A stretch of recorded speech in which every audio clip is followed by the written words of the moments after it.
It's a real cinematic experience. This is going to be cool. The story for Bloodstone, it's actually written by a veteran Bond writer. He's come up with this great story. It doesn't pick up on where the movies last ended. It takes the James Bond that Daniel Craig has created and puts him into a new adventure. Bond finds out a biomed researcher in London has been kidnapped, and this sets Bond into a mission that takes him all over Europe and all over Asia, and he never quite seems to know who is the villain and where is this taking me. It has twists, it has turns, it has really interesting characters, and more story elements keep on unfolding. There's more to it than you originally thought. You can shoot people, you can get into cover, you can drive vehicles, you can do hand-to-hand combat. You can do everything in the same level, and that kind of makes it feel really versatile. Bond's greatest weapon is his mind, so it's not just about shooting people, but thinking about what you're doing in the environment. You have to plan how you're going to infiltrate each place. You have to think about whether you use stealth or whether you go in all guns blazing. Multiplayer is a huge thing for us in this James Bond game. We play it in like an objective-based game, so it's actually like a mini standalone story. It's a team-based game, so it's really about cooperation between your teammates. It's 16 players, 2 teams of 8. 1 team plays as MI6 and 1 team plays as a mercenary. Mercenaries are trying to achieve something and MI6 are trying to stop them. We've got everything you can wish for in a game. It's been a challenge to pull together, but I think we wouldn't be doing Bond justice if we didn't put in that amount of variety.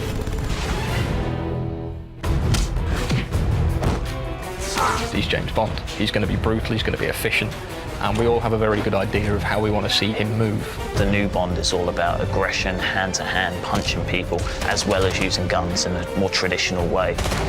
The goal of the hand-to-hand combat is to fluidly mix in with the cover combat rather than feeling like a completely separate gameplay section. The hand-to-hand system we've got is really fast, really brutal. So it's really satisfying to pull off takedown moves. You can use athletics moves or hand-to-hand moves or shooting cover combat moves all seamlessly.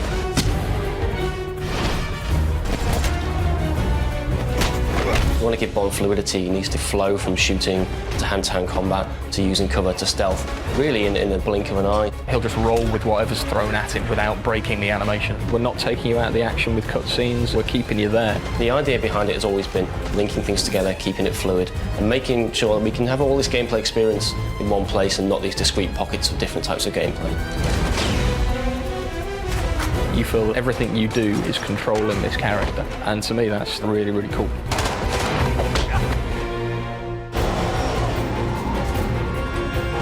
So the things that people remember from the last 2 James Bond films are the great car sequences. We looked at those and thought we need to have an element of that, so we've gone to town on the car driving. It's a real cinematic car experience.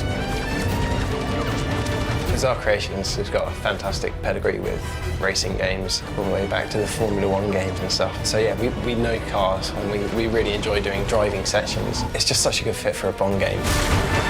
With our racing levels, obviously they're not standard. With Bond, it needs to be much more exciting. We've taken all the best bits of what we've done before and mixed that with what we're known for in driving. So you have a really high-powered, high-speed car chase, as well as stuff blowing up all over the place.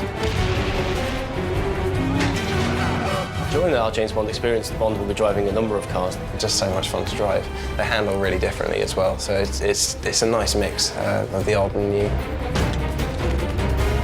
James Bond is always by land, by sea, by air, so we've got him in planes, although not flying them.